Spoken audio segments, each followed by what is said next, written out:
The ancient Greek historian, Herodotus, had always been interested in exploring new areas and discovering new lands. It was during his travels that he first came across the term Ethiopia.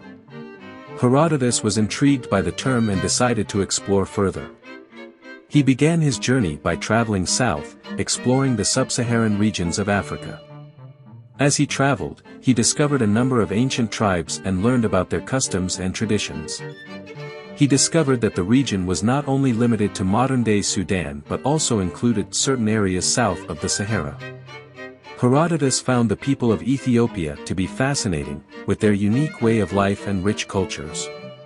He documented his findings in a book and referred to the region as Ethiopia.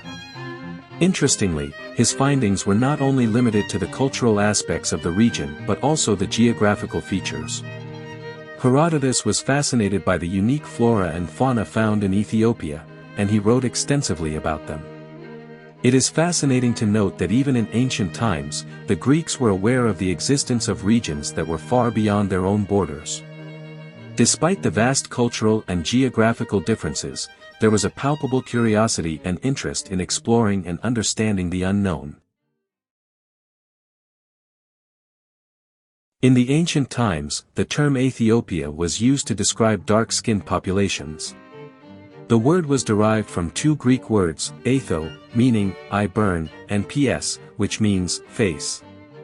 The term properly translates as, burnt face, and red-brown, in noun and adjectival form, respectively. The word Aethiopia was primarily used by ancient geographers to describe peoples living in what was then known as Nubia, but it eventually extended to certain other areas below the Sahara. Back then, the term Africa didn't refer to any parts of sub-Saharan Africa. Instead, Africa referred to all the desert lands west of the southern Nile River and the Maghreb. These changes in geographical and ethnic terms illustrated the vague and shifting nature of ancient cultures. Despite these shifting terms, the interesting detail remains that the term Aethiopia, which meant burnt face and red-brown in a noun and adjectival form, respectively, remained in use for a long time. Do you want to explore more Greek mythology stories? Who do you want to see featured next? Subscribe and leave a comment below to let me know. I'll see you in the next video.